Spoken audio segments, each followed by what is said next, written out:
welcome back to In Back America Radio with your host Rasta B. And today's show is going to be we're gonna be talking about the media mind games. We're gonna talk about the real reality of black people. Today's date is July 7th, 2017, and yes, call the number 646-716-4654. We're going to talk really on general topics within the black world. We're going to talk about this whole Tupac and Madonna thing. We'll talk about the DNC fraud lawsuit again. We'll speak on that because I finally seen somebody question it in the mainstream. And as much as we can in 2 hours. So again, the guest calling number 646-716-4654. But before we do anything, let me go ahead and bring in my co-host Smoke. Smoke. Yo. What's good?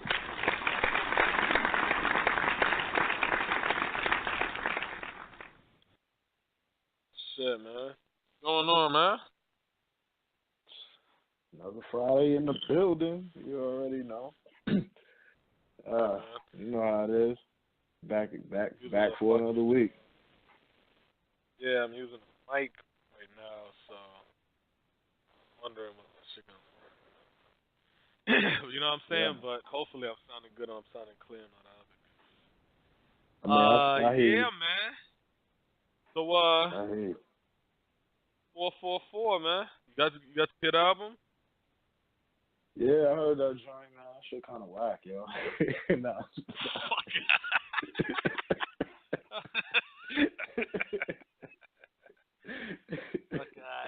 Nah, man. I mean, you know, it's Hov, man.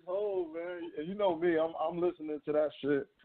I'm trying to pick it apart. You know what I'm saying? I'm like, yeah, I know it's week on here, but yeah, that shit. Hov, 444. You know what I'm saying? Yo, what you trying to kick knowledge, Jay? What you trying to kick knowledge? And they always be kicking knowledge though, man. You know what I'm saying? It's just, I think what it is, you know what I'm saying? Just for the whole vibe. Side. Yes, you know what it is? It's like it's only so long. You only could be fake for so long. You know what I'm saying? You can only be fake for so long. You can only smile in their face for so long. You can only cheese and coon and try to manipulate for so long. And after a while, and especially when you have children, see what I'm saying? After a while, you realize, like, man, this shit is bigger than this shit. Yeah. It was funny because to me, like, when I listen to that shit, you know, after a couple of times and shit, I'm like, you know what I'm saying? This was his way. You know, it's a personal album. You know what I'm saying? He said a lot of shit or, you know, whatever.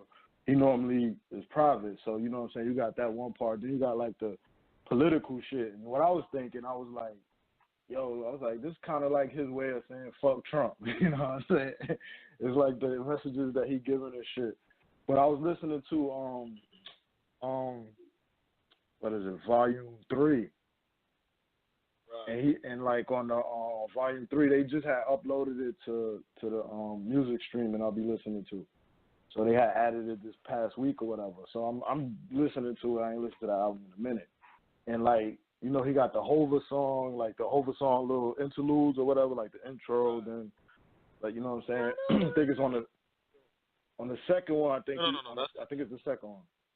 On the second one, he'd be like, when it's like, dun, dun, dun, he'd be like, I'm the ghetto answer to Trump. So I can't even remember, but that's how he started off and shit. I was like, oh, well, maybe this is just his way of, you know what I'm saying fuck Trump, just giving the black people, you know, just dropping jewels. But he always dropped jewels, like you say. I don't want to just like throughout his old shit. Put it to remember that's put it to one album. You know what I mean? Yeah, but that's what prompts the whole. All he talks about is drugs and girls and carving his money, and it's like, yo, do y'all listen to my shit, or do y'all just skim through it? Because what happened is, you gotta let the person get in the game and do what they do. At the end of the day, the entertainers is the entertainers. The athletes is the athletes. Like, that's their job. We're not supposed to pull them out of their job. That's their job. You know what I'm saying? When it comes to the people standing up, that's the people's job. See what I'm saying? So when you get a situation where you got a brother who decides, like, yo, let me drop some fucking information on the people's head, who either take it, those who don't, hey, keep the album until you get older and wiser, right? But then you go like this. On your albums, you might drop one or drop a line or a part. You know what I'm saying? This time it was personal. Then it and mad reflective. You know what I'm saying? I like the part because even on the smile part when he talked about his mom's being a lesbian, right? So when I was gonna burn it, you know what I'm saying, on my CD, you know, I'm still old school. I ain't get into the aux, put my shit on the aux and all that shit. I don't do all of that. I don't stream none of that. Just get a CD, stick it in the goddamn car. You know what I'm saying? So, but let me tell you that I do be a little embarrassed. I don't take the CD out. I'll put a CD in if I'm near cars. I wait till I'm driving so nobody realize I still use CDs and shit. But I was gonna delete the Smile one off the album. Cause I'm like, man, I don't want to hear about your mom's being a lesbian. You know what I'm saying? That's the name. But it's the last verse on that shit. Not the last verse. That last fucking that last bars or whatever after. I want to say it's the third joint, third verse. I want to say if he did three verses, it's the third verse. He'd be like, once it start with the whole Jimmy Iovine, I'm the Elohim, this is a whole new regime, that nigga go crazy after that. You know what I'm saying? They go crazy after that. And it's like, when he said all of that shit, and I'm listening to this shit, and it's that takeover mentality again. That's that corporate takeover hove. That's the hove I like. I like the hustle hove and all that shit like that, and the playboy hove and all that shit like that, but I grew. You know what I'm saying? I like to hear that money talk. You know what I'm saying? So I like to hear that I'm taking over type shit. That's the mind frame black people are supposed to have.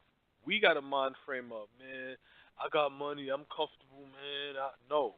We're supposed to have a take over mentality. You know what I'm saying? Yeah. And I think It's a lot of times anti what's black happening people, right now. yeah, see, I think a lot of time with black people real issue with Jay and shit like that is one, they don't have that in them. See what I'm saying? They don't have that in them. They have they have the aggressive make the money to get out the hood. And then when they be around the white people, they get comfortable, safe and calm. You know what I'm saying? That's how they feel now. You know what I'm saying? Where Jay, he come inside there kicking down doors, and then you get these blacks like, fuck is his problem? I'm listening to niggas, regular people. They have one person on the internet or whatever. Yo, don't fall for Jay-Z tricks. What? What tricks? What tricks? Oh, he just want to get conscious now for profits and what? What are you talking about? Consciousness is a state of fucking mind. Like, what are we talking about? You know what I'm saying? And when I see that shit and I see these fake ass intellectual, fake woke people, and they do shit like that, I'm like, how do you talk black unity? And then when Jay-Z come up with an album, y'all fucking attacking his shit. How do y'all scream support black business and support black people and support black bank? And if we all came together, but then when Jay-Z drop an album, everybody like, yo man, I ain't listening to what this nigga gotta say. Everybody in their feelings and shit. I'm like, yeah, it's funny because yeah, you know what I'm saying. You'll hear that from a woke person or whatever. But then it's like when you hear the album, it's like he really pointing out like some nigga shit, especially like the big uproar was the money phone shit, that line. You know what I'm saying? You got the disconnect. You got money to your ears, disconnect. You don't call that money over there. You know what I'm saying? So it's like you see like well, mostly Lil Boosie, you know what I'm saying? He goes on this big ass rant about how you don't gotta listen to Jay, Jay-Z don't affect down here, blah blah blah blah, and so forth, so on. So it's like he call out the coonery. Let me cut you off real quick. Let me cut you off real quick, just so we can stay on Boosie, Little Boosie, right? Little Boosie. Isn't he the rapper that kid on Scared Straight said he wanted to go to jail to be like his favorite rapper, and they said who's his favorite rapper, and they said Little Boosie. You ever seen that episode on Scared Straight? Beyond Scared Straight? Yeah, it's one of the earlier. It's one of the earlier ones. Right. I seen that shit on World Star. Black kid, young black kid, like 14, 15. Cause that's around the age they be putting them inside that Beyond Scared Straight, and he inside there like. He doing the shit he doing to go to jail so he could be like his favorite rapper. They said who's his favorite rapper? They said Little Boosie. See, so when I hear niggas and shit like that, and they don't want to fucking like, see, this is what people think. People, you gotta listen to what people say, and then you gotta check their actions at the same time to really understand what they're saying. Right? What I mean by that is this. When you got people that can speak on the issues on the hood and try to give the people in the hood some type of something that make them feel something or whatever, right? But you can never take me past that feeling into to a reality. That means you want this hood to always be there, so I can always make you have that feeling while you're in the hood. That's Boosie. The feeling. But in reality, how does that help me? Where Jay says, follow my steps to the road to success. Laying out blueprints, laying out shit, tangible shit that you like, oh, okay, shit, let me look into that. Let me look into that. I don't understand how the hell do people get offended by that. That shit is crazy to me when niggas are turn up to niggas that's mumbling. And to people talking about being junkies, or people that sit there and just talk about nothingness. But it feels good. It makes me think, the monkey. Wait, hold on. The white man is a monkey. Look, he got a tail. And it's like, yeah, man, they do got a tail. You'll hear that, but when a nigga telling you about buying art, you like, nigga ain't. Don't put money. He been telling you about the money shit from Kingdom Come. Your pants too tight. My knots can't fit. No. What the nigga said? I used to carry money like that, but now I got black cards, good credit, and such. Right? He hit you with that, right? This is what niggas fighting against? I don't get it. But go ahead, Smoke. I was just going to. What I was gonna say. It goes to the 50 about the money phone shit. It was 50. It was on. Boosie, now what you said, 50? Well, going past that point a little bit, I was just saying there was another video of 50 where he was like, you know how he be having his little jabs with Jay-Z, but and so he's just talking about the album or whatever. And he said in it, he said it like in jest or whatever, but it was true, you know what I'm saying? And he was just like, you know what I'm saying, these niggas out here, like, you gotta be smart to listen to the album. These niggas out here is high. They get fucked up, you know what I'm saying? Niggas, you know what I'm saying? So it's just that's basically what it is. I made a comment on one of them sites when I seen that shit. It's like, no, on YouTube. When I seen the video for that when he was talking about that. And I said, because they said, 50 Cent diss Jay-Z. I said, actually, he dissing the fans.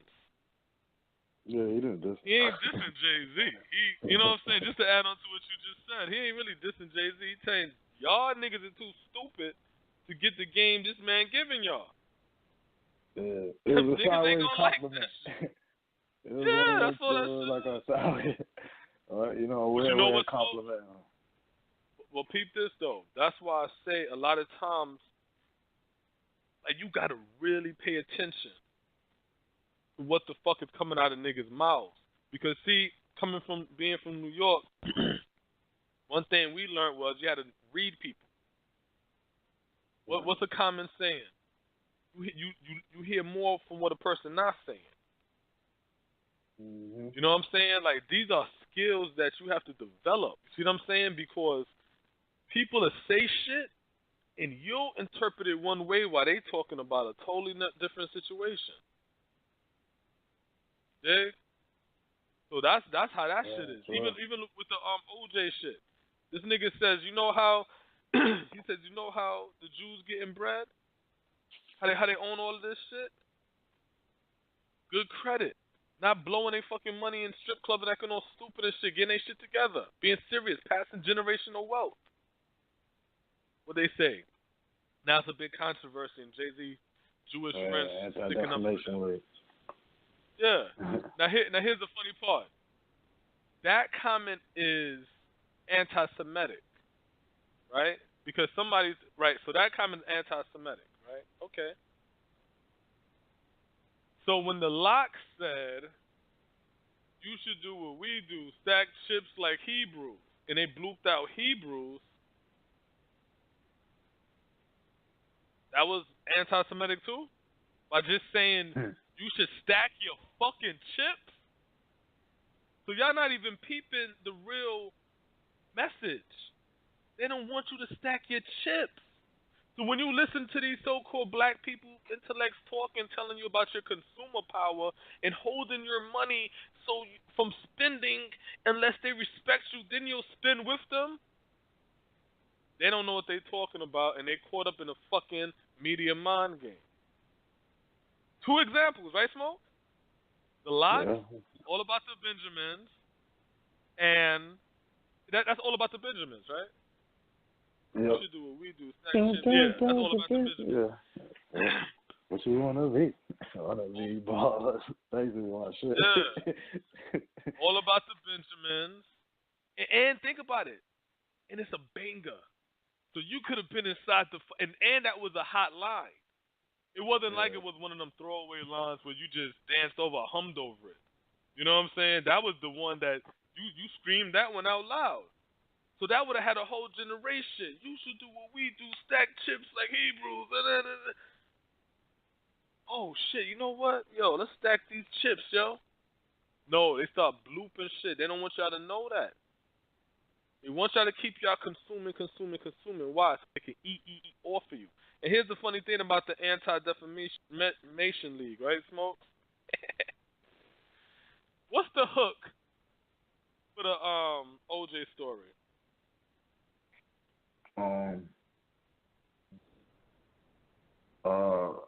How? Damn, I can't even remember how that shit goes. What the whole point is?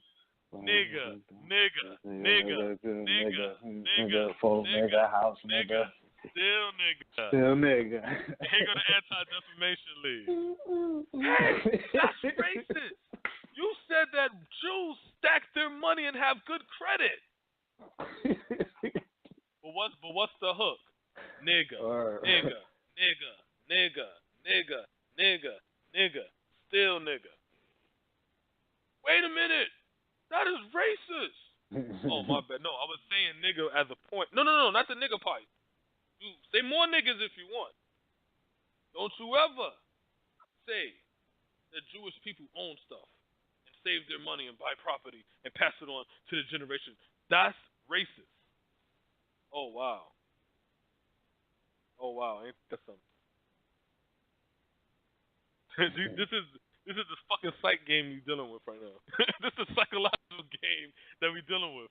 We got motherfuckers thinking that telling somebody, yo, this, and if I gotta explain it, man, you ain't never gonna. Yes, call in number 646-716-7654. The media mind games and the reality of black people. And we play into reversing that shit. That's crazy. Play into this shit. So let me ask you this, Smoke. You heard about the Tupac Madonna shit? Yeah, the letter where he broke up with her. Yeah. About that shit. Hey, so wait, let me ask you this. Can you hear this? You can hear that? No, we're not. You don't hear that? Nah. Ah, shit, damn. So I don't know how I'm going to be able to play it. I can't play no audio. Because I thought I thought you could hear it if I do it like this. Through the computer. I don't hear anything. Through the computer. I said, Yeah. maybe if you mute your mic or something. If I mute my mic. Maybe, I'm not sure. All right, let's see. Hold on.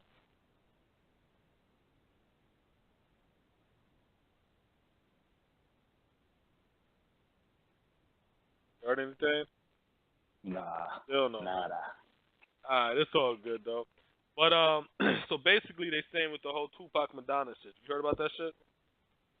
Yeah, they say they bidding that joint off for 100,000. Like the starting bid is supposed to be 100,000 in the auction for it. So they said that what was it? It was from when he was at Clinton Correctional in '95, I think it was. Yeah, and he wrote the letter to her, breaking up with her supposedly. You know what I'm saying? Because she, because it was an interracial relationship or whatever. So yeah, they've been talking about that. You know how that go. That's crazy. Yeah, so because they got a quote in here where they were saying that they was quoting him as saying in the letter to her, for you to be seen with a black man wouldn't in any way jeopardize your career. If anything, it would make you seem that much more open and exciting. But for me, at least in my previous perception, I felt due to my image that I would be letting down half of the people who made me what I thought I was. Like you said, I haven't been the kind of friend I know I am capable of being. He wrote, adding, I never meant to hurt you. And then they say further on, they quote him as saying, I'm not saying I'm going to change the world, but I guarantee that I will spark the brain that will change the world. Yeah. Well, they quoting that. They were actually quoting that they quoting that from one of his songs, actually. Right. But see, that don't surprise me. Let's assume that this is true, right? Which I really don't have no reason to believe that it's not true. You know what I'm saying? Like, I really don't have a reason. But I'm gonna tell you though. I'm gonna tell you why because. See, but you gotta I mean, but yeah, I was about to say that's common knowledge. But so there's no reason for me not to believe that. But and then how old she was too. You know what I'm saying? So that's how that shit is. I think she was like 36, and I think at the time he was like, you know what I'm saying?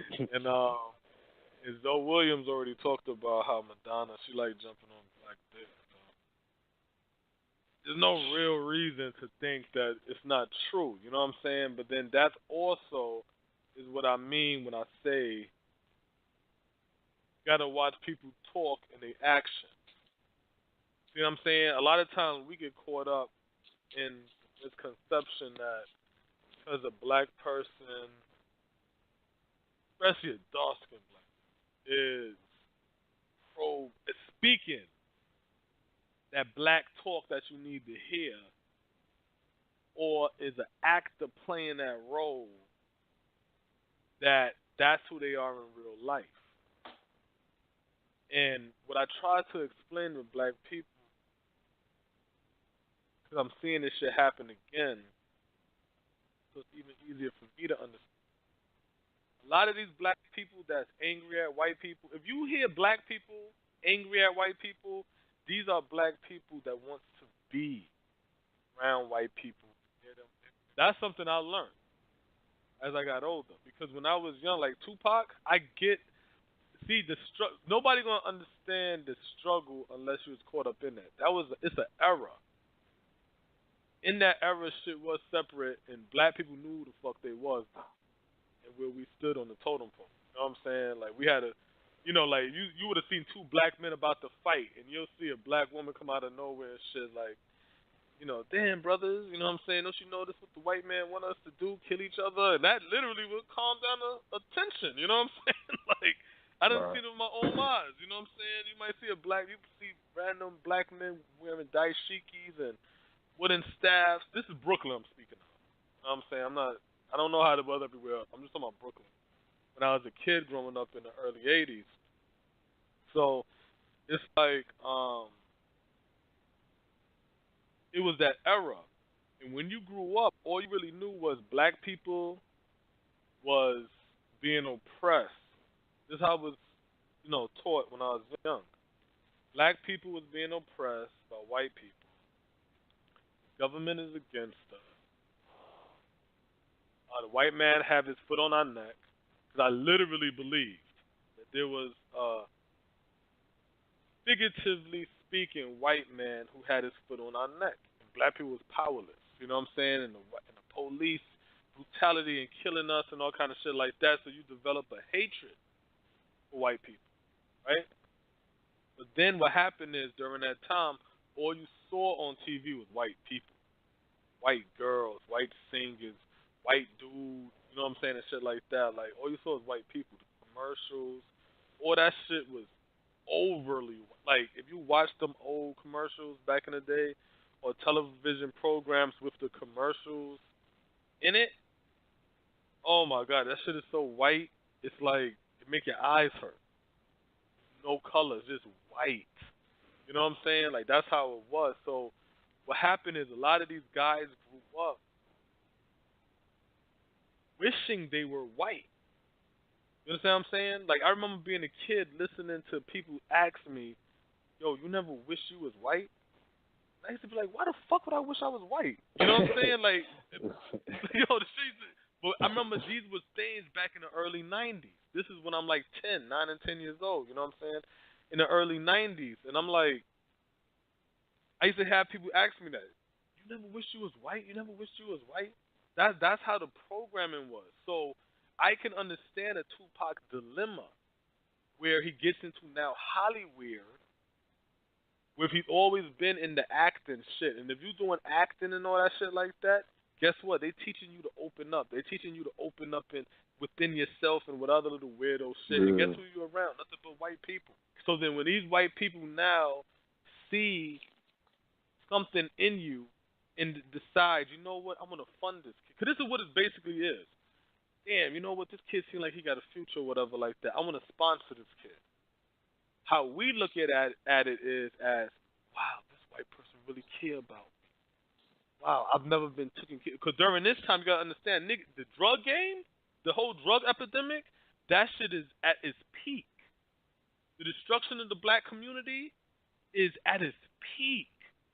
You see what I'm saying? Burning bodies, you smelling. Fire still burning. You know what I'm saying? Like it was at its peak during that time. So all a white person had to do, yo, is offer you a job, and that literally would start your mind frame from changing that white people was against you. So I could see the dilemma with Tupac during that time. You see what I'm saying? So I get that. I see it to be real because you know what I'm saying. He was in that circle, that Hollywood circle. You knock the feelings he had for black people and what he wanted ideology wise for black people. No, that part is what you're supposed to keep and hold on to and instill that into the youth. Right? But what white people like to do, that's why this letter is going for so much money. That's the letter to prove that your little revolutionary Tupac, right? You see what I'm going with? You see what I'm saying? Yeah. You see what I'm going with that? And that's what it's really about. That's what because it's war. See what I'm saying? And we don't get that shit yet. We don't get that shit. Every nice gesture is a chess move. Every handout, every job, everything, every smile. It's a chess move. When a white person do something nice to me, I look at them crazy, like, all right. And then before I walk away, I turn my, hey, let me make sure I get out of here safe. You know what I'm saying? Because I'm not, I manipulate you. You don't manipulate me. This is war we in the middle of. You know what I'm saying? And that's why, just to go back to the Jay-Z joint, you know what I'm saying? That's why I liked, and I couldn't get rid of that Smile song because that last part, Yo, that nigga snapping, talking about, yo, we taking over, man. And that's really, if you listen to the album, that's really what he talking about throughout the whole album. That's what he talking about. Yo, I'm dead in this coonery shit and all this stupid shit, all this fuckery, all this shit that I used to think was important that we needed. You got to take that coat off you. You know what I'm saying? A lot of these guys running around fucking every chick that walk across them. Why? Because think that makes you a man. I know that's how I thought. Another notch for me, chick. Write it on my list. You know what I'm saying? Because they in the hood, you be saying, nigga, I have way more girls than you, my nigga. You know what I'm saying? You barter off your chips. Like they cards and shit. Like baseball cards. Yeah, With your homies. Like, they build that into you. Know what I'm saying? You know what I'm saying? They build that into you. That's how that should be. So now that you think that's what it is to be a man, now you got these babies with women that you don't even like. You know what I'm saying? You just lusted after her. Now you got babies with her. You don't get along and shit. Now you go on to another chick, have a baby with her. Go on to another chick, have a baby with her. What Hov say? Now you're gonna have another dude playing football with your son. Everybody keep thinking that's a stab at Future. But that's not even a stab at Future. Yes, You know what I'm saying? That's not even a stab at Future. It's just wordplay. It ain't no stab at Future. It's this is reality. No. What I'm saying is this. It's reality. You dig what I'm saying? It's reality.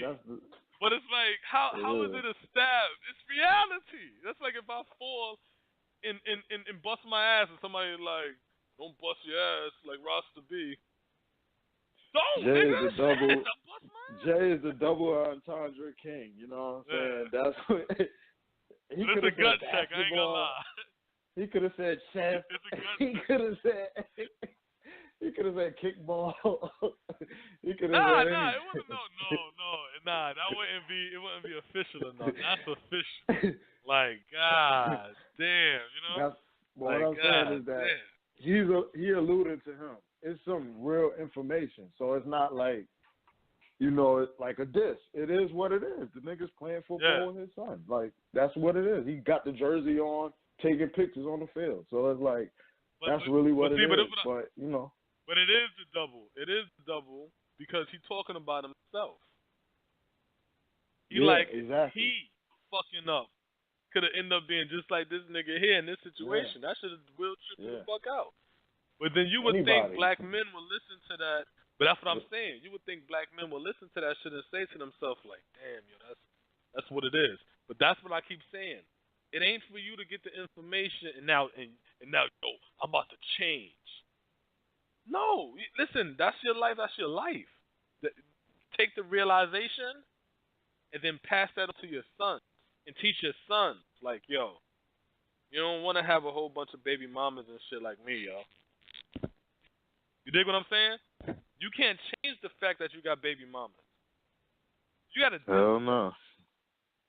But you can teach that to your sons and be like, yo, trust me, yo. You don't want a whole bunch of baby mamas. So let me teach you something. You think it's all cool with you out here, think you a playboy for these girls out here? Let me teach you the real.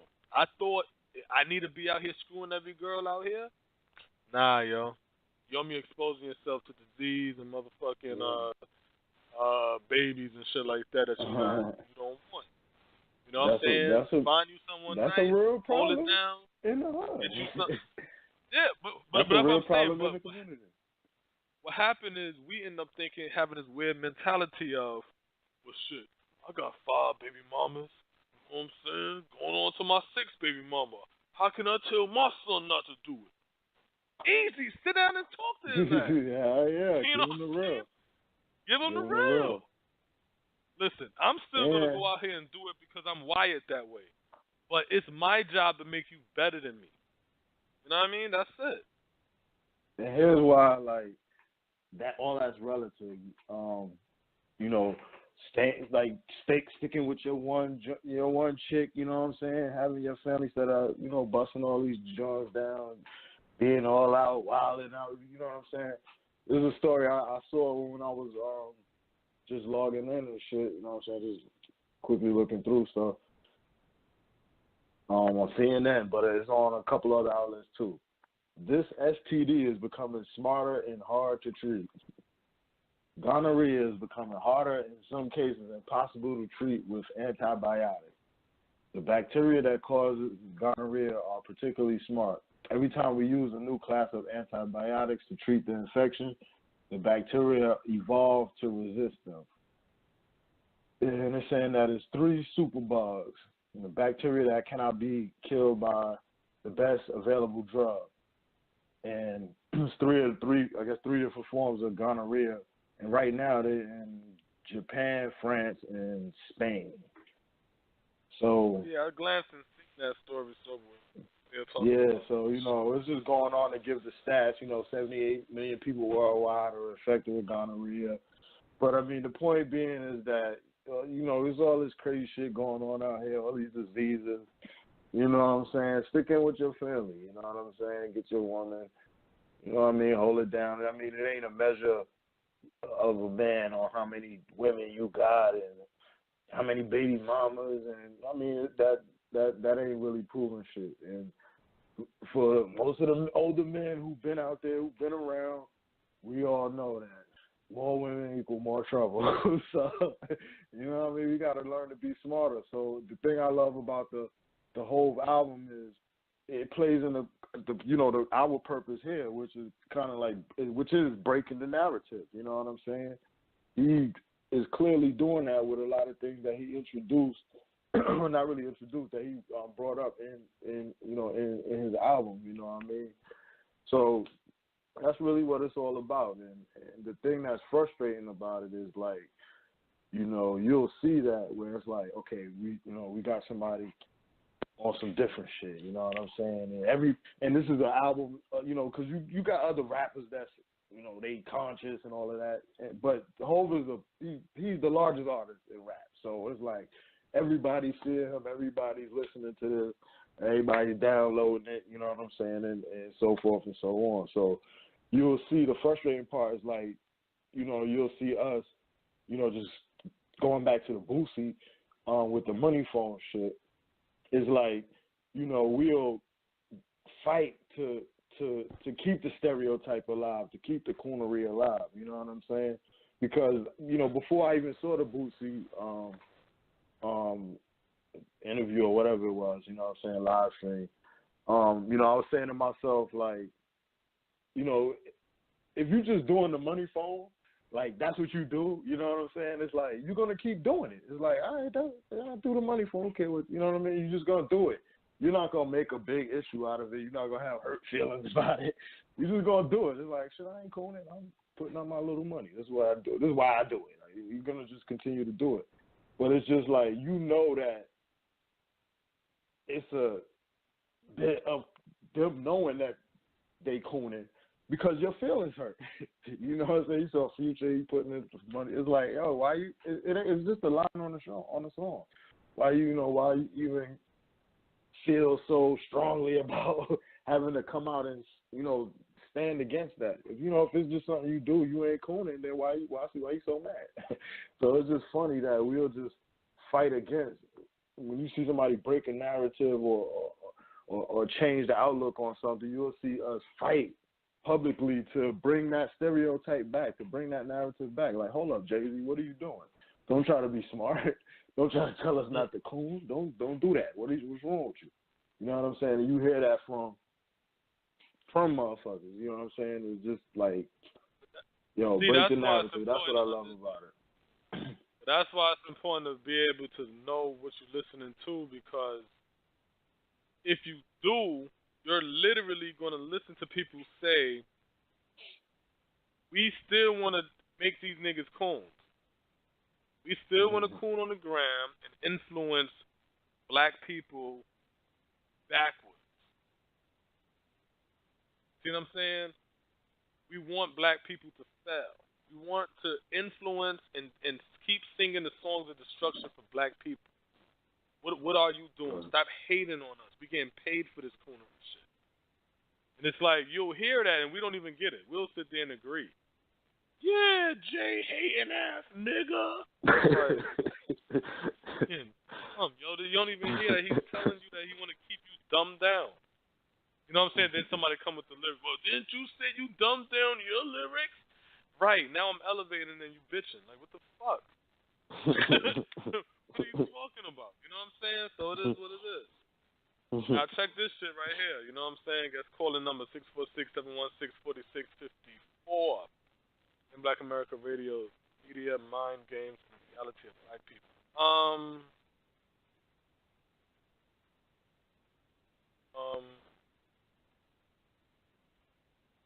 I ran across this story the other day. The title, DNC fraud lawsuit, is the biggest story in politics that no one is talking about. This was written yesterday. They say, can you sue Barack Obama because he said you can keep your doctor under Obamacare, but your insurance company dropped you anyway? Not likely. If Donald Trump walls get built, but it comes out of the American taxpayer pocket instead of Mexico, can we sue him? Can we all sue? A jury composed of 9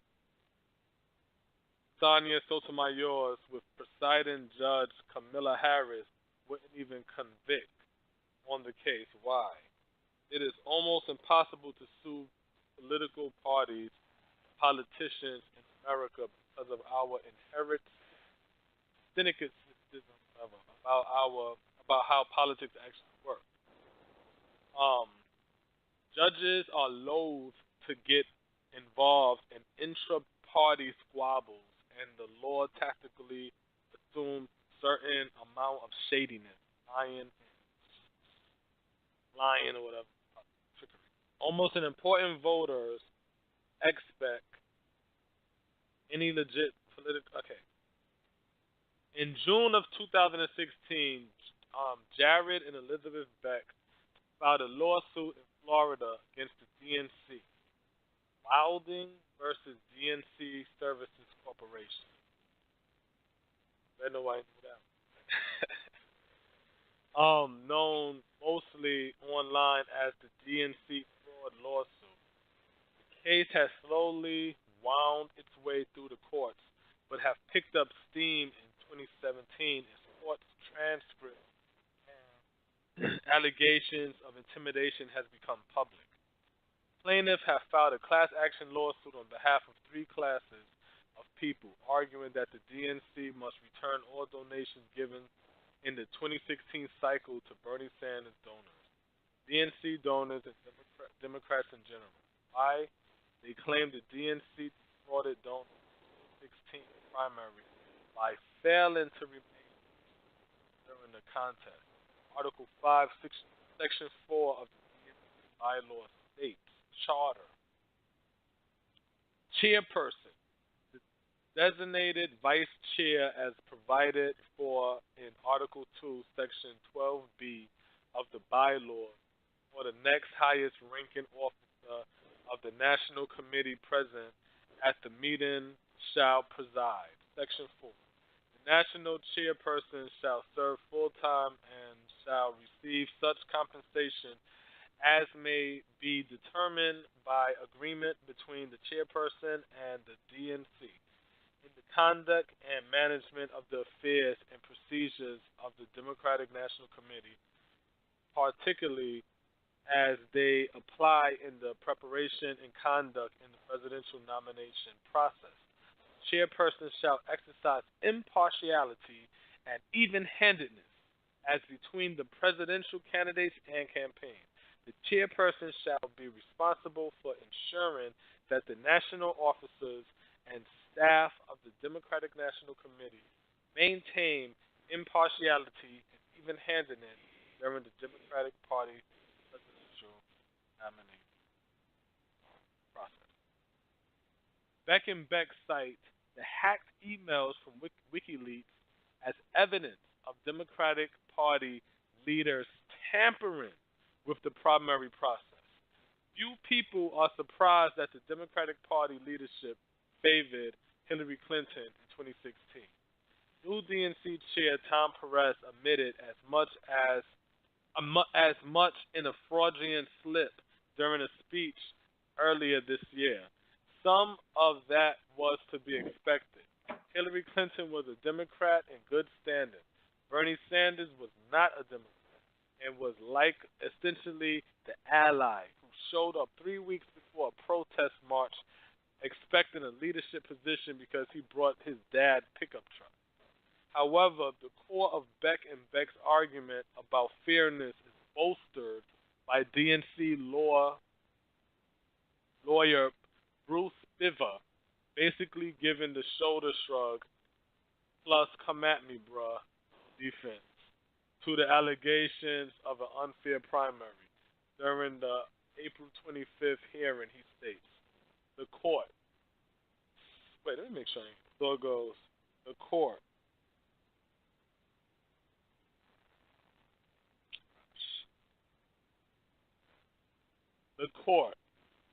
So are you suggesting that this is just part of the business, so to speak, that it's not usually for, let's say, the DNC, the RNC, to take sides with respect to any particular candidate and to support that candidate over another?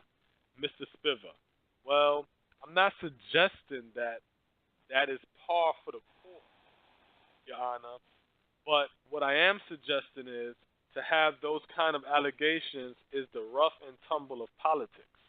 In an ideal world, a political party arguing the breaks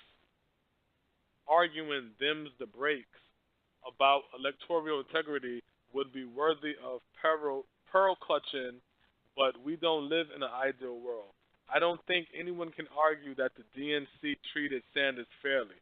The real question of the suit, whether that bias actually affected the primary outcome, and if so, is paying people back donations a suitable punishment. The DNC certainly didn't want Sanders to win, but it wasn't Hillary Clinton or Debbie Wasserman Schultz's fault. Sanders couldn't win black votes. Oh no.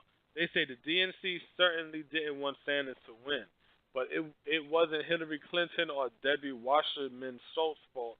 Sanders couldn't win black voters.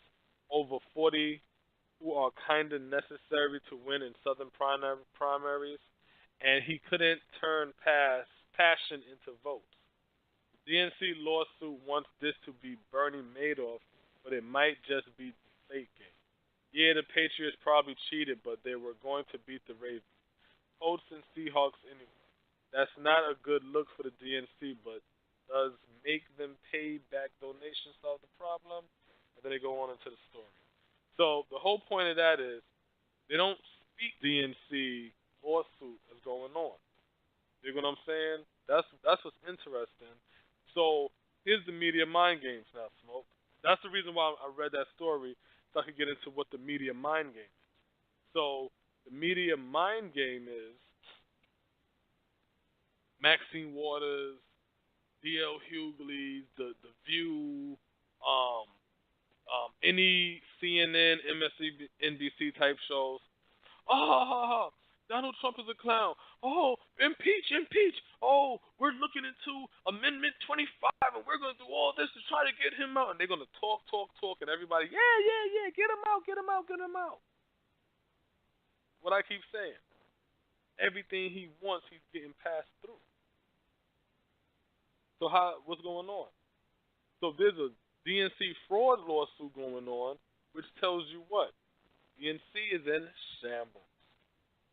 So when they're telling you, oh, don't worry, we're going to try to get Trump for the... No. They're not. Trump's going to win. His second term, he's going to have 8 years of Trump. And after Trump, is going to be a Republican again. What is black people doing in between? We're listening to people tell us that they're going to do something that they're not going to do. Instead of us working towards building that black economy that we so desperately need. And again, how do we build that? You build that through the children. You have to instill this into the children. Go ahead, Smoke. It's funny because the DNC, like, I was talking just now on mute, but the DNC, you said that they're talking about something that they're not gonna do. They're talking about something they can't do.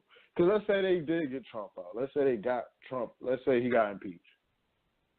Okay, what's next for the DNC? Who's gonna step up? They're in shambles. So it's like, even if all of this shit that's being talked up in the media as possibilities that we following along with, which is the impeachment, what happens next? We don't even have a plan for what's next. It's like you said, the DNC is in shambles. It's mad infighting with them. So it's not even like the Democrats could take over if that was to happen. So it's like we really talking about nothing, even if it was to happen. But that's not gonna happen. You know what I mean? Like you said, it's not even gonna get that far. This is just talk. You see what's going on with Trump. Everything that he wants to do. It's manipulation. It's just like when Bush won, right? We went through Clinton, right? Now put everything else aside. Let's just go with how the media sold it to us. Clinton, United States economy in a surplus, right? We didn't owe none of that. Everything good, black employment high, all of that shit, right? Cool. Wouldn't common sense have shown you that Gore would come next? Everything pointed to Gore to win. But what happened next? Bush won, and what they said, Jeb Bush, and they took the votes and threw it in the ocean because he was. And I'm like, wow, I believed it when I was young, and now they hit us with this one here. The Russians came in and okay, so y'all love playing this game. Then you find out they did the same shit with Nixon. When Nixon won, all the white people said, I don't know how Nixon won. Nobody I know who voted. So they play games with us, yo. So hold on, we got a caller. 918-576. What's your name and where you calling from? Well, I'm calling from Tulsa. My name's Angela, and I have a little bit of breaking news. Have you heard of the Jeremy Lake case? Thank you. The Shannon Kepler murder case of the killing of Jeremy Lake. Had you heard about that? Nah, I never heard about that. There was 2 mistrials previously. Shannon Kepler was a Tulsa Police Department officer. Jeremy Lake was dating his daughter, and he didn't like that. He shot and killed him. About an hour and a half ago, it was declared a mistrial after only 2.5 hours of deliberations. The judge fell asleep in closing arguments. I am so pissed. The Lake family deserved a verdict, guilty or not guilty, one or the other. Murder in the first degree, and they included that the jury could consider manslaughter in the first degree with, what's that called? Something passion, you know what I'm talking about? Crime of passion. Heated passions or something like that. When your emotions are going, Yeah, crime of passion. I am so angry. And all the deputies, the sheriff deputies were there, were cheering in the hallway. Wow. After the Betty Shelby not guilty verdict, now this, it's hard to be in Tulsa right now. See, the police can kill black people. I mean, that's the reality of it's true. And even though this kid looks like he's mixed, it doesn't matter, you know what I'm saying? At the end of the day, apparently, because I'm looking at the picture, and he looked like he's a mixed kid. He was 6'1". In here mourning. He was just kind of skinny. Yeah, he definitely looks skinny, but the majority of people I see crying for him are white people. So this Oh no, to there's me is a real all different shades of interesting. humanity. No. When I'm saying that, I'm saying because this is police killed him. So I'm just looking at he's dating a white girl. He's mixed. Hmm. Majority of people crying for him is white. Police shoot him. So it's like I wonder how does that rationale? How do that break down in white people's mind? Like when black people are screaming, police is killing us. You see what I'm saying? In a situation here where he's connected to white people now, Well, there's white family people in wise, his family, and just right? it's a See, very I don't mixed want to family. bring in the black people because we know what happens already. So I want to know what is the emotion of white people to be connected to this type of injustice. I think they identify Because you with. said you pissed, but I just want to understand, Yeah, I'm like, pissed. this is a reality that we all go through. But I mean, if Like, this if is you a knew reality. me, you would know that I've been in different movements for about a little over a decade. If you knew me, Right. we got rid of our sheriff. By the way, a citizen can bring forth a grand jury investigation if they get a petition and enough signatures. In 6 states, you can do that. And Oklahoma is one of those states. And now I'm looking at this judge, falling asleep and not executing her duties as a judge. Yeah. My mind is going so fast right now, and just Yeah, it goes back to like just we had spoke about in like previous shows, like how it's just becoming the standard for police in these situations where they're shooting on black kids and others that it's going to become the standard where they're not even going to charge these officers anymore, and it's seeming more like that, and it's like I wasn't I was reading over the case while you guys were speaking, or reading over some articles, just trying to get a little more familiar with it, and you were saying that the judge is falling asleep, and from the tone that I'm getting from you, it's like you're angry about it, and you look at it like they're taking this as a joke, and so it just plays into what we were saying previously, like in other shows that we've had, that it seems that it's moving more towards like these officers just getting I'm not sure of the exact term, but they're not even gonna get charged away with in murder. situations. Yeah, pretty much. well, it's legal lynching. It's police privilege. Exactly. Worse than white privilege. Police privilege is they're judge and jury. You don't get a chance to breathe. Pretty much. This is really raw to me, this one, because I thought at least we'll get a verdict. Not guilty or guilty. We'll get a verdict. But no, we got the third mistrial, and just, I was there every day. I've written enough to write a book on it. And the closing arguments by District Attorney Stephen Coonswilder, I felt like I was in a John Grisham novel. It blew us away. It was so good. I don't understand why there's a mistrial. Why didn't the judge push for them to go back and make a decision like most judges would? She neglected her duties as a judge. The office of being a judge, you can't do that. Just the process. Even the process is breaking down. And we got a guilty verdict against Robert Bates and the Eric Harris. And that was an all-white jury, by the way. Maybe we just need more all-white juries in Tulsa. They seem to at least give a verdict, and I'm jaw-dropped. This was a mixed jury? This was a mixed jury of many different nationalities. One was there was all different types of people. Pre-med student. Pre-med student? What is that? Well, pre-med, like they're going to become a doctor. I was saying, you said they're mixed people. I was trying to figure out what. Oh, yeah, and different walks of life, I guess is what I was trying to say. Okay. They had one that did not show up. He was apparently hungover after the 4th of July weekend, and Is this a small town or something? This is Tulsa. Tulsa. It's a large town. It's the second largest city in Oklahoma. Right, that's the city, yeah. Tulsa's the city. What am I talking about?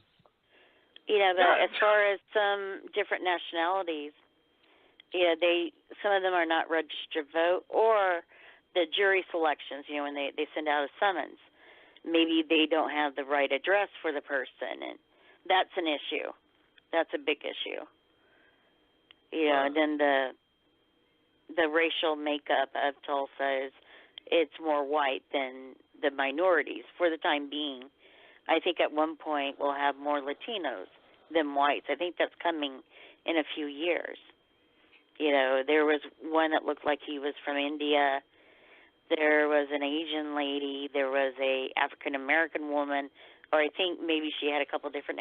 I don't know. I really don't believe in race. I just think we're all different shades of humanity. Listen, we all adults here, but I can see how that can alter, because now you got people probably.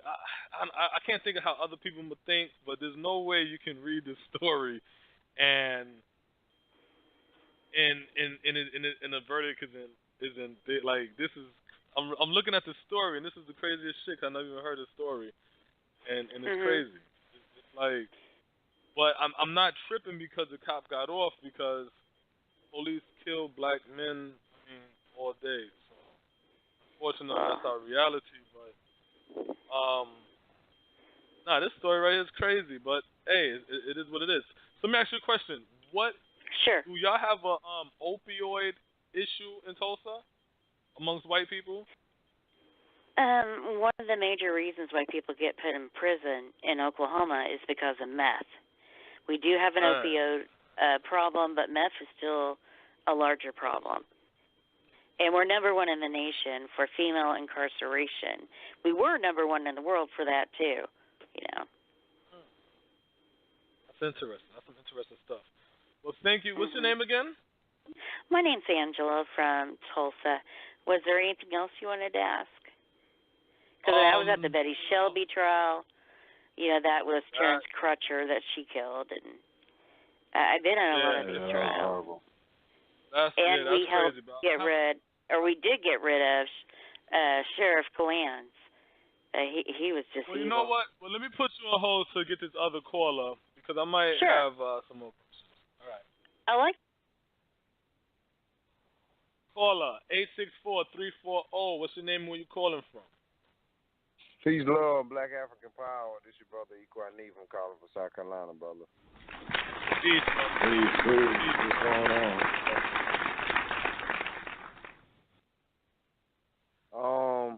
I guess I'm not really. I kind of caught the ass end of this story.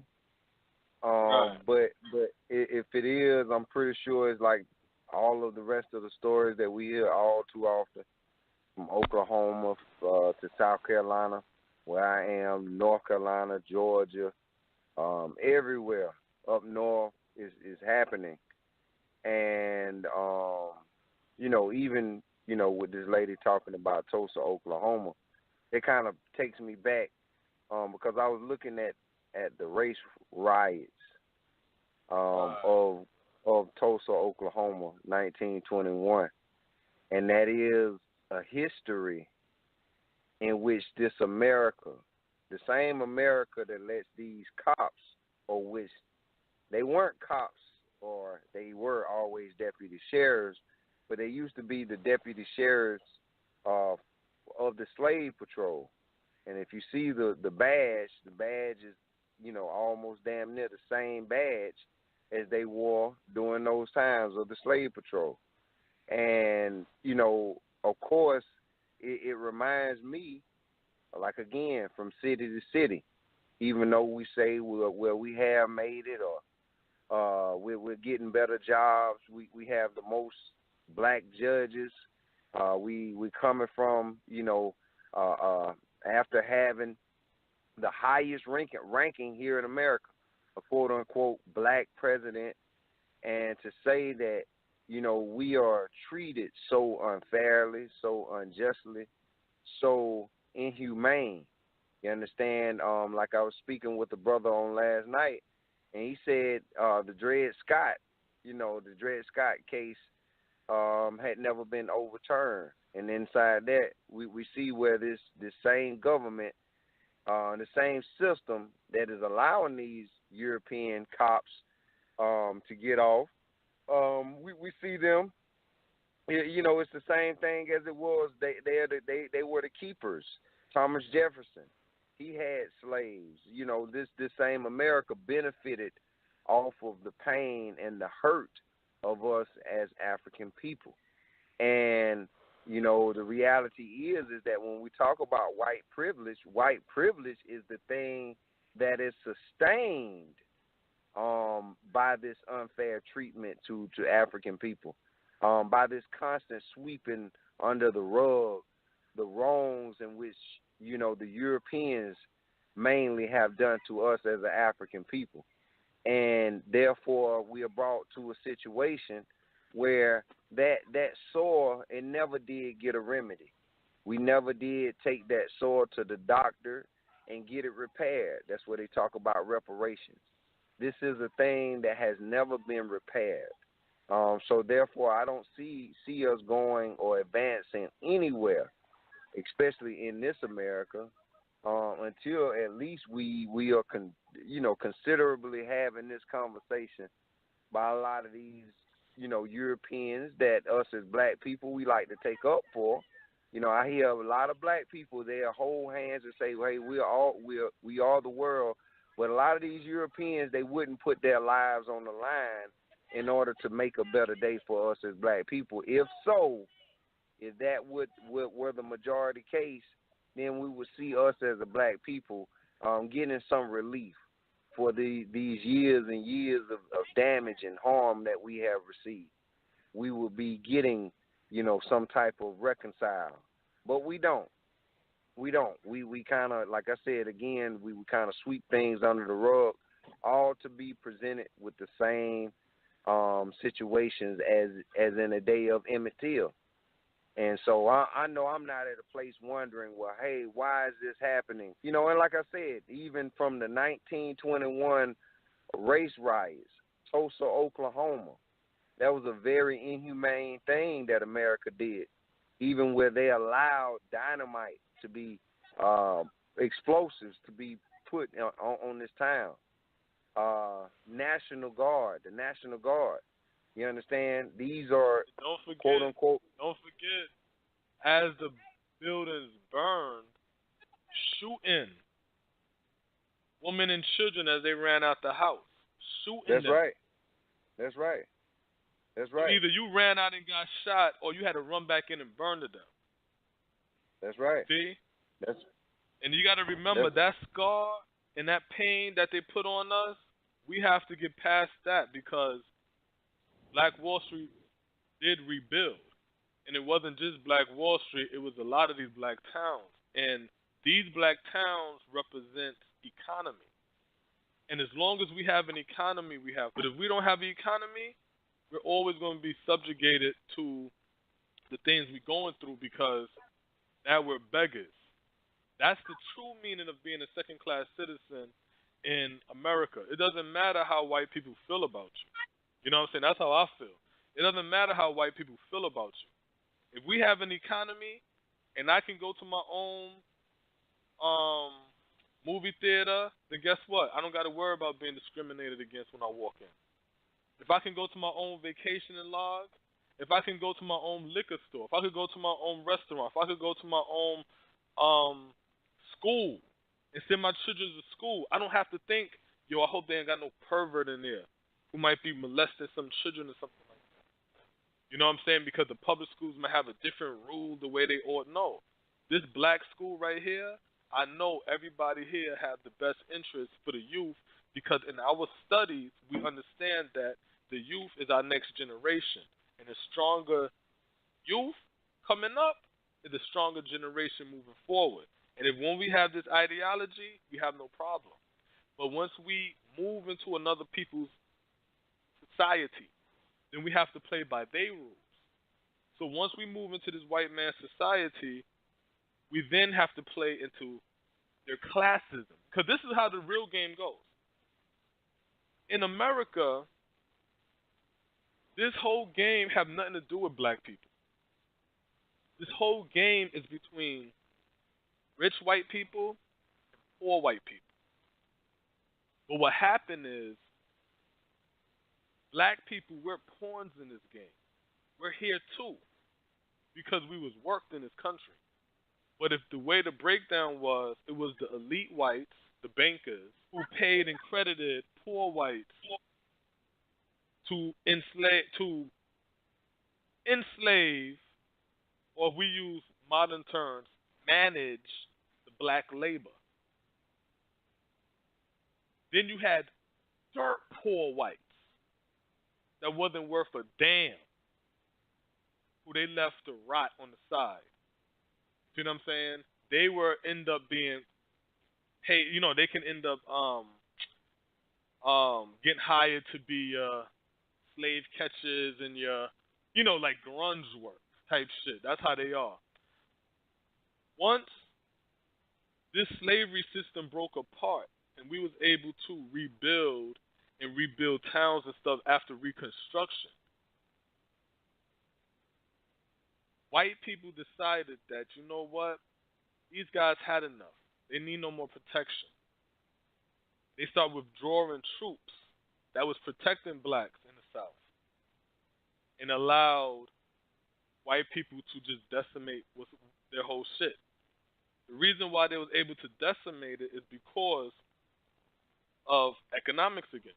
Once the North destroyed the South economics, the Southerners is looking like, well, where's our jobs? The rich couldn't give them white people answers. So they turned around and said the niggas got it.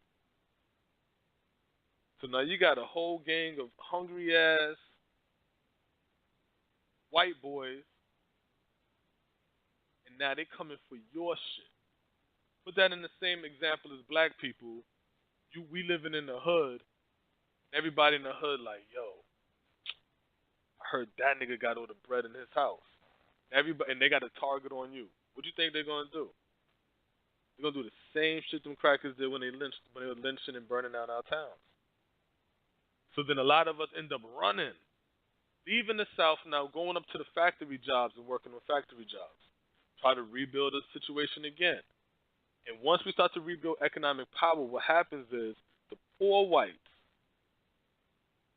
they look and they say, damn, these niggas cannot catch up. And then they start to attack. And if they can't physically attack you no more, then they will write laws to attack you. Police gunning us down. It's all by design. Even though this kid's story is different, I'm going to read his story because he was literally murdered. Even though we all murdered, by police. But this kid's story is wild. And I'm going to read it before the show ends.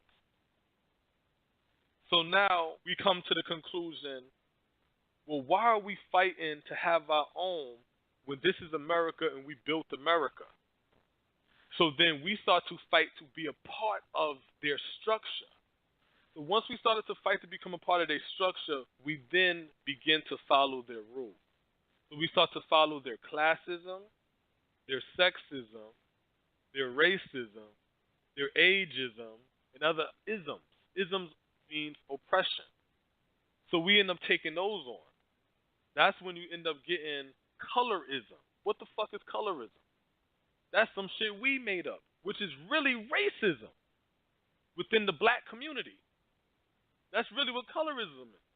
So we end up picking up these isms and these oppressions from a society that is not ours. This is what they're doing to their own society. In this white man society, he's practicing classism and sexism. He's keeping his women down. He's keeping a poor system for a workforce. We moved into that system. So now you got us pinning against each other because we're in somebody else's house. So we got to do their bidding.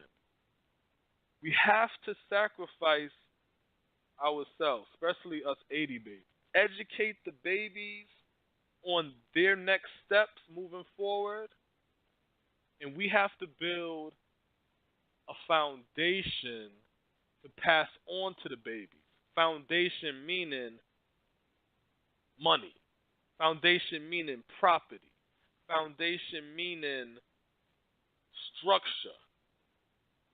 We need to always make sure that we're passing something on to that next generation, because as we pass on to the next generation, then it gets stronger. But if we sit back and don't sacrifice and we say to ourselves, you know what? Y'all little niggas, I ain't had that shit. I ain't about to give y'all that shit. Nobody taught me the game, nigga. You better go out there and get that shit on your own. That don't help. That don't help.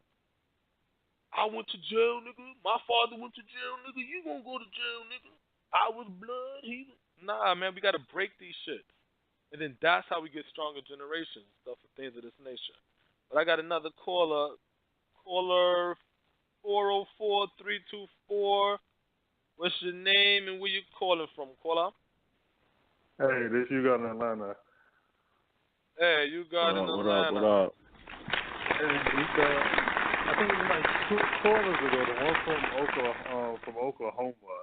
You know, she's still listening or whatnot. If I'm not mistaken, I think she mentioned with the case that she was talking about something about that there should have been an all-white jury. So I didn't look up the case, but I am curious if that is what she said. Why does she feel like an all-white jury would have turned out a conviction versus a mixed jury pool? Because, you know, it isn't supposed to be a jury of, you know, your peers. So basically, you know, what's great is just being all white, being a jury of your peers, being mixed. So it'll kind of be interesting, you know, if she's still listening, for her to kind of elaborate or clarify that. But yeah, that was it. Okay, thanks for that, sir. Let me bring her in. Hi. Hey, now when they... Hi. Well, the reason why I said that... Yeah. go ahead, sir. Oh, no. You heard the question. You go ahead. The reason why I said that is we had the Robert Bates trial, which was over the death of Eric Harris. And Robert Bates was convicted of manslaughter in the second degree. And it was an all-white jury. We're talking country. We're talking they're wearing Wranglers, grandmas, you know, things like that. We got a verdict, and it was guilty. And with the Shelby trial, it was more mixed. And we got a not guilty verdict when the evidence showed that. The first in case, my opinion, but that's my opinion. But the first case, who was the what was the racial makeup of the two people? Robert Bates was an older gentleman that was a reserve officer with the Tulsa Sheriff Department. Oh, he was a cop. And then he killed Eric Harris. I said, oops, I'm sorry. The video's on the internet. And he was convicted of manslaughter in the second degree. And he's sitting in prison as you and I talk. He's in prison. Yeah, I think he was 73 when he was convicted. And that was an all-white jury. But what's the race of Eric Harris? Oh, him? He's African-American. What is it? How you spell his last name? This was like wasn't he on like the side of the road or something? They had like a struggle and he shot him. Right. He made some mistakes. I remember that. He was trying to sell a gun to an undercover officer because he needed money, and when you're poor, sometimes you make bad decisions.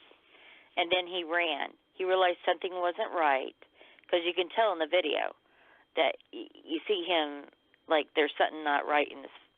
You know, and he runs, which was a mistake. But he deserved his day in court. He was already on the ground. They were getting the handcuffs on him. And Bates takes his, I think it was a .357, it was a heavy gun, and shot him. He said, taser, taser. And his taser is supposed to be in the center of his vest that he's wearing. But what wasn't told to the jury is that he had grabbed his gun off the dash. It was a gun not even registered to the sheriff department, went over there and shot him. He had almost done something similar a couple of weeks before. That didn't make it to the jury. But the jury decided that he was guilty, and they recommended that he serve the total 4 years that you can get for a manslaughter in the second degree. I want to see some justice. And in the Jeremy Lake case, just a verdict, guilty or not guilty. I think this is unfair to the Lake family. And from what I understand, there's a high probability they're going to try this case again. But thank you for the Does that answer your question?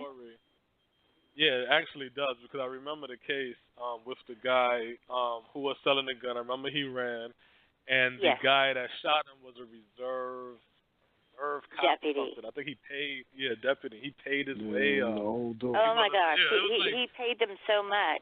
He bought them SUV vehicles. He bought, the glasses that have the camera in it, the Google glasses. He bought them vests.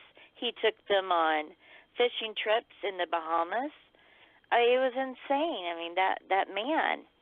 I don't know. But I did have something to say about the Tulsa riot. Do I have time? Okay. Like 30 seconds? Oh, yeah. Sure, go. The Tulsa, I consider it a massacre, not a riot.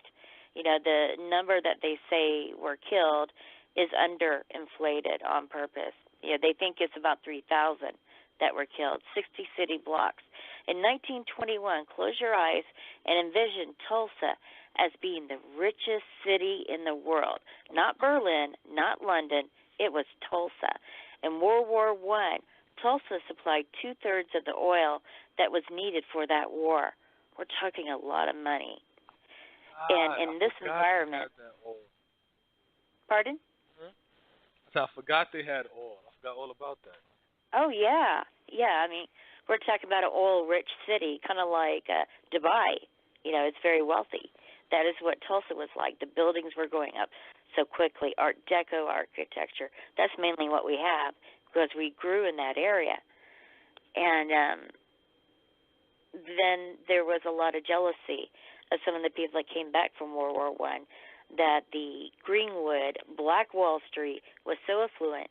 They had their own Wall Street office. They had their own opera. They had a really good hospital that they paid for. I mean, everything was top-notch. There was supposed to be a prom that night. The opera was playing. It was a vibrant community. And then there was an incident, and the Tulsa sheriff back then deputized a lot of men to be reserve deputies, just like Robert Bates was. And nothing has changed in that sheriff department, by the way, on procedures, on how they do things. So if you don't change how you do things, you're not going to get a different result. I just wanted to add a little bit about what happened. And they bombed the city. Phillips Petroleum is the one that dropped kerosene bombs on the city of Tulsa in the Greenwood area, 60 city blocks. They burnt from the top down. Think about that. They bombed their own city. I mean, it really looked like a war-torn area. You said Phillips Petroleum. Phillips Petroleum, which was based in Bartlesville. Frank Phillips was the president of that. Wade Phillips, his brother, was the president of, I think it was called Tolkoi. It was a oil company based in Tulsa. And we're talking about men that were so affluent. And they used one of their subsidiaries to bomb Tulsa. And I was talking to someone today. I said, you mentioned reparations.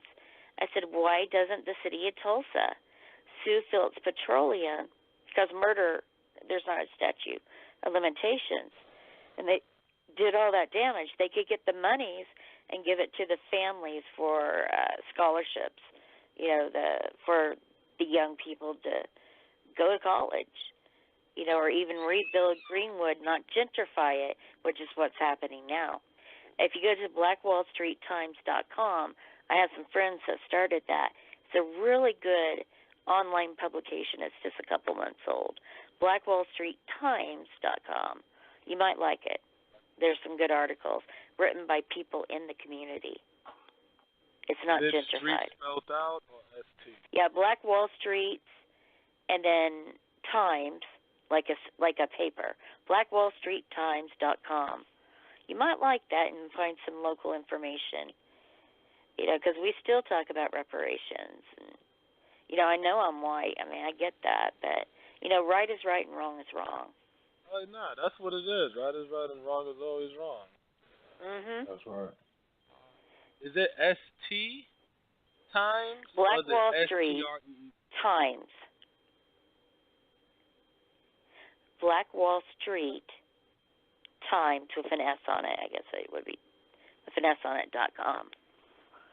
It's an online publication that Nehemiah, I think, is the one that started that one.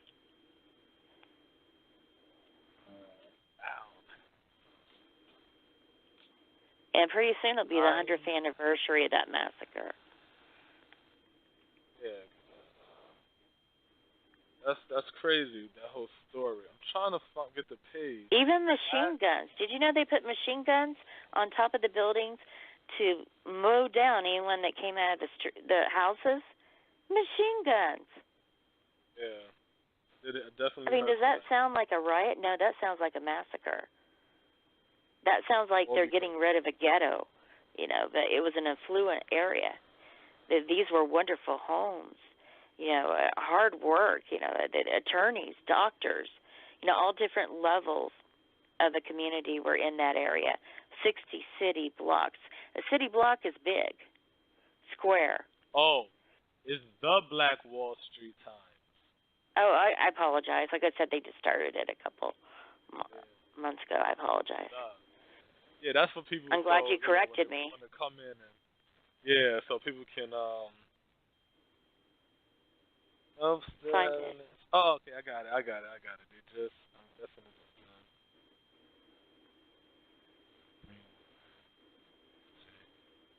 I've worked with a group called We the People Oklahoma, and Mark Lewis is the leader of it, and he's originally from North Carolina.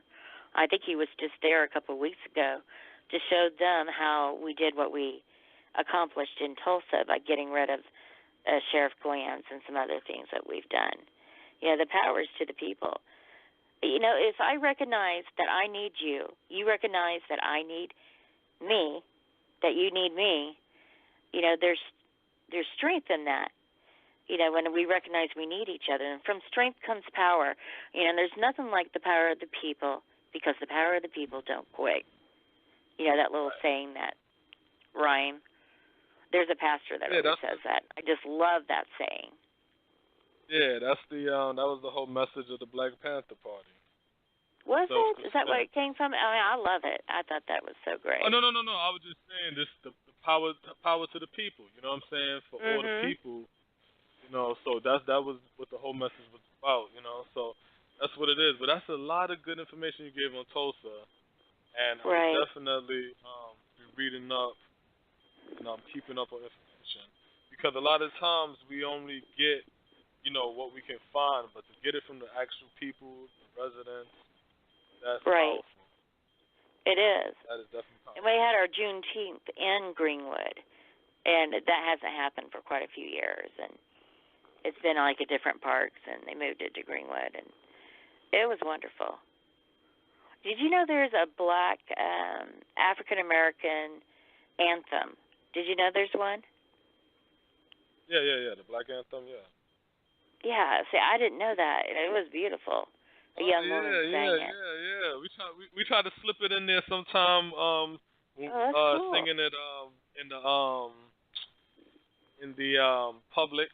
A lot of black women, when they have to sing the anthem, they like to slip in the Black Anthem in there. It's controversial. People they always get in trouble and stuff. But yeah, we got. Really? How can they get in trouble? If I could think of a name of it, because they'll say that's not the one we want you to sing. We want you to sing the regular one. So yeah. Oh, I see. Yeah, I can't think of any names right now, but it happens here and there. But thanks for the call. I want to get ready to read this Tulsa the story about Jeremy Lake. Is that his last name? Jeremy Lake. And it was Shannon Kepler that killed him. Can I put one more plug out there? If there's any writers that are listening, I think it would be wonderful if we can make a movie about what happened in Tulsa. It was the biggest race riot in the history of our country. Miniseries, something. There's some books, eyewitnesses accounts from it. I mean, I know there's talent out there. I know there is. Oh, yeah. It's out there But in the thank ether. you for hearing me. Cool. Thank you. No You're problem. welcome. Thank you for the call. Call any time.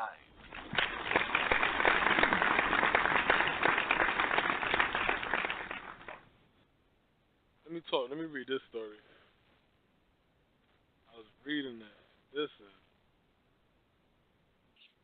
So it goes like this. Father of 19-year-old Jeremy Lake, who was shot dead by his new girlfriend's policeman father, has said he must forgive his son's killer after an open casket funeral was held for the tragic boy. Open casket. Till. I have to forgive this guy who did this to my son. I can't do it overnight, but I have to forgive him, said Father Carl Morse to his extended family at the end of the service. Tulsa, Oklahoma funeral was attended by around 100 people yesterday after Mr. Lake was killed by off-duty police officer Shannon Kepler, 54, on August 5th. Mourners flocked to Dawson Free Will Baptist Church, as one man told NewsOn6.com. Jeremy was loved by many, many. Mr. Lake's aunt, Pam Wilkins, said, no attorney, no amount of money could get Kepler out of trouble. He will pay. Let me read that again.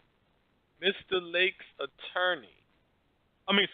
Mr. Lake's aunt, Pam Wilkins, said, no attorney, no amount of money to get Kepler out of trouble. He will pay. The young man was shot as he walked down the street with his girlfriend, Lisa Kepler, 18, who allegedly saw her father shoot him dead. Her father now faces a first-degree murder charge, while her mother, Zena Kepler, 48, has also been arrested for being an accessory to murder after failing to help police find her husband following the killing. Reverend Max Campbell wept as he spoke of forgiveness and salvation during the emotional funeral service and spoke with Mr. Lake's family, who crave justice but are also offering forgiveness to the Keplers. Lisa Kepler did not attend the funeral but told NBC last week, Jeremy is the kindest person. He is the most protective person and a good person who helped the homeless. I don't know why my dad did this. Her father had never met her boyfriend, whom she had only known for a week. She had been kicked out of her home and met Mr. Lake while he was volunteering at the homeless shelter she'd been staying in. Let me read that again. Right? That's why I said this story is bugged the fuck out. Her father had never met her boyfriend, whom she had only known for a week. Now, let's keep it a buck. If she was in a homeless shelter, right, and she see Jeremy, he's 19, she's 18, that's not your girlfriend. You dig what I'm saying?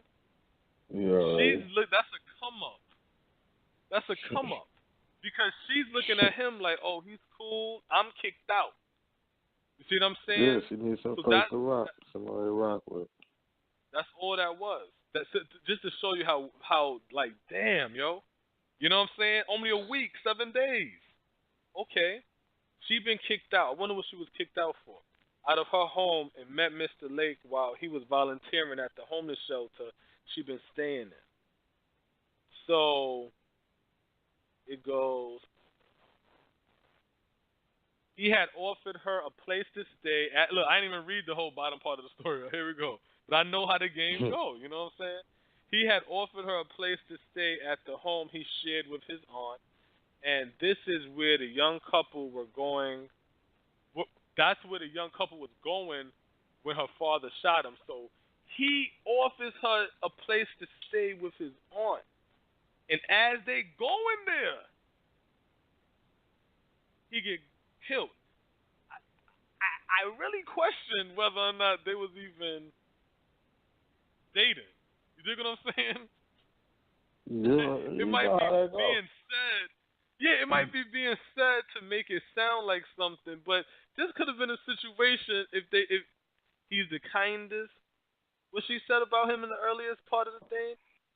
He's the kindest person.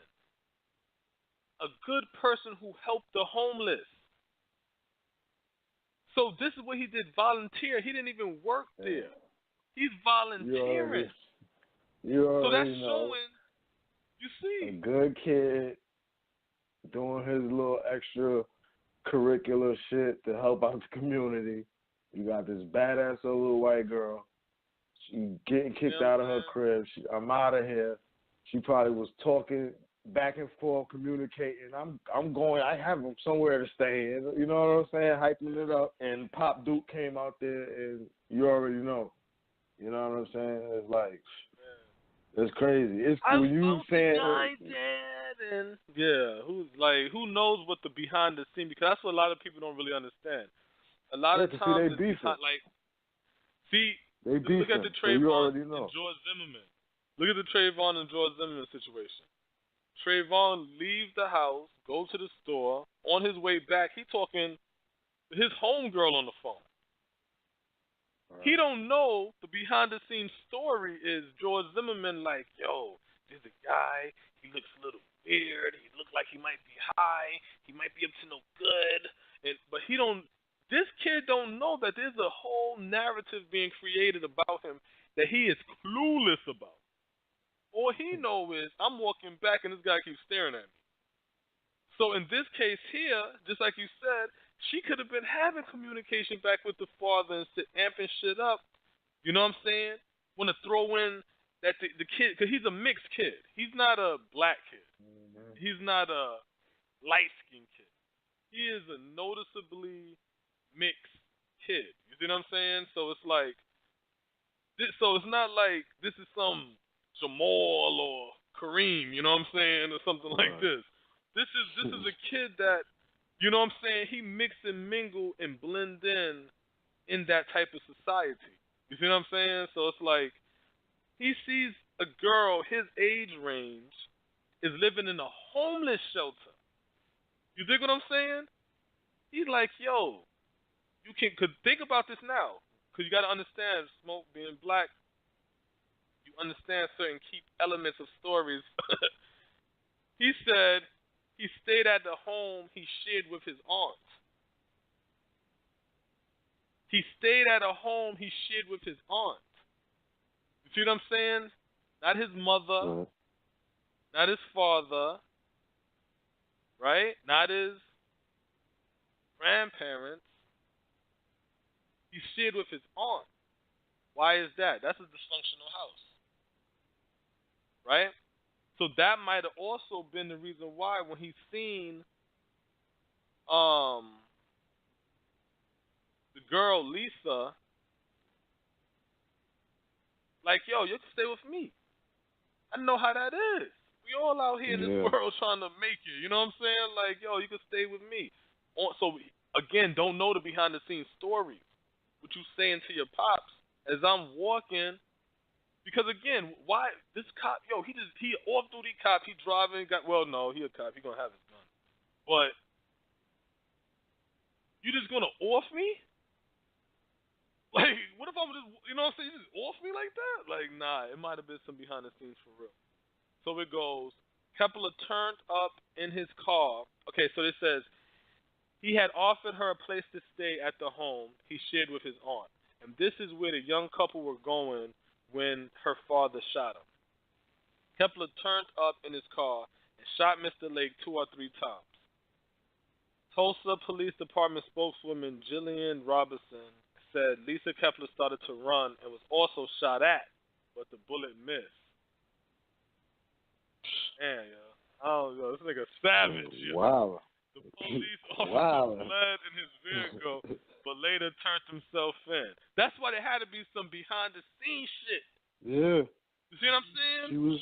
She was probably shit talking him. Like, yeah, my head, I don't gotta come back. I got me. He loves me.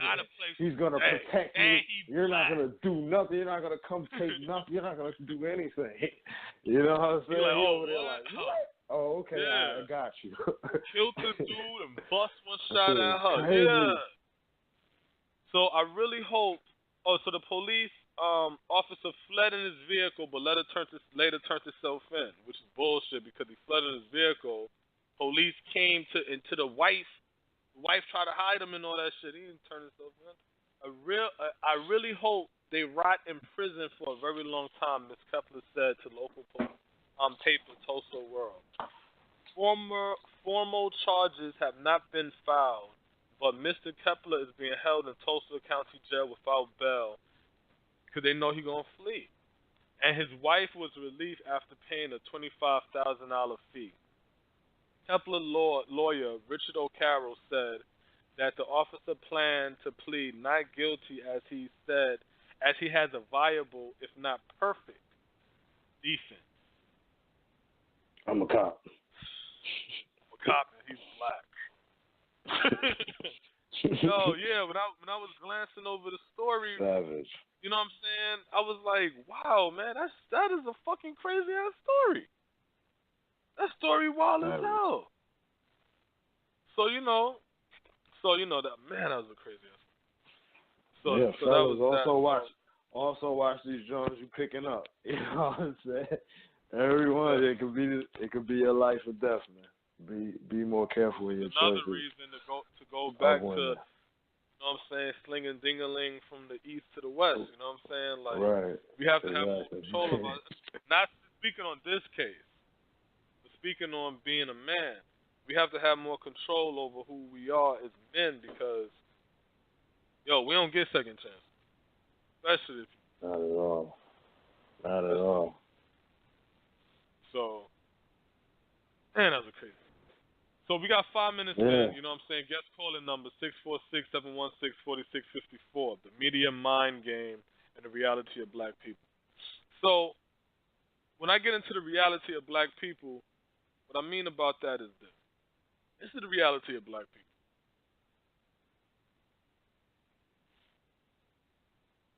If you do not have an economy to sustain your race in a capitalistic society, you will never rise. You're doomed to fail. You will never rise. When we had it, I'm going to show you how ill it is, Smoke. You want to know why so much crime in the black community? You want to know why we all killing each other, selling drugs to each other, pimping and whoring and pandling and all kind of other craziness out here in these streets? We have no economy. We have no economy. See, when you have a strong economy, you have a weak underground market. When you have a strong economy, when I say weak, I don't mean weak as in financially weak. You have weak as in numbers. You don't have everybody running to be drug dealers, everybody running to be degenerates and criminals. See what I'm saying? That's how that criminal element was able to eat. But when you destroy, and then when you're young, you don't have to. It don't glorify you to risk your life and your freedom for a couple of dollars. When you know that if I go to college, I can be hired by this black firm. Or if I don't go to college, I can work for this black business or this black factory or industry type shit. You see what I'm saying? Once that economy, that safety net is destroyed, which it was during integration, that's how the black market thrives. It gets stronger. Because now all of these bodies unemployed, but have to eat. So guess what? Now I will risk my life and my freedom to sell drugs because I have to eat. I will rob and steal. This girl is going to sell her body. Hell, this guy going to sell his body. See what I'm saying? You're going to do all kind of crazy shit now because you're not in the right situation that you're supposed to be in. We as black people, our backup is against the war. So guess then you could get starved out when you have no economy. You get starved out. So now a white person taking a job for 10, you'll take it for 5, and then you wonder why so many black people employed. We employed, but we underpaid. Underpaid. You know what I'm saying? Underpaid. Overworked, I remember when underpaid. I was overworked like a motherfucker. And I remember I used to look at white people, man, and I used to see them come into work smiling. And I'm like, where do you live at? And they'll tell me a place that's like 2 hours away from work. I'm like, why the hell are they so happy? And I work 30 minutes away. I live 30 minutes away from work. And I'm stressed, can't keep money for nothing. And that's when I found out because this white girl slipped. She slipped up in her talk. And she let me know in a roundabout way that she get paid more than me. A lot more than me. For the same damn job. You see what I'm saying? So, and that's when I realized, I said, oh, okay, so white people don't get paid. They get paid more than black people then. Especially these corporate type settings. But then I say to myself this. If you had a business, are you going to pay white people more than you're going to pay your brother and your sister? See what I'm saying? I don't know. So how do we correct a situation like that? Do we correct it by complaining or do we correct it by creating our own? I think it's time for us to grow up and start to create our own. You know? So that's in Black America Radio. You know what I'm saying? Thanks for listening. Thanks for the calls. Thanks for the great information out of Tulsa. And yeah, that was a great call. Yo, keep your eyes open, man, and keep your eyes away from the media, yo. Keep your eyes away from the media because they're manipulating us and they got us believing things that's not real, setting us up false hope. It's gonna fall like dominoes and that stuff. You know? We'll do a show Saturday, for real, especially since his mic is working. And you know what I'm saying? And we're gonna do it like that, man. But thanks for the support. Go to the YouTube page in Black America Radio, on YouTube, to the Facebook in Black America Radio. Peace, brother. Anything to say? Word. Nah.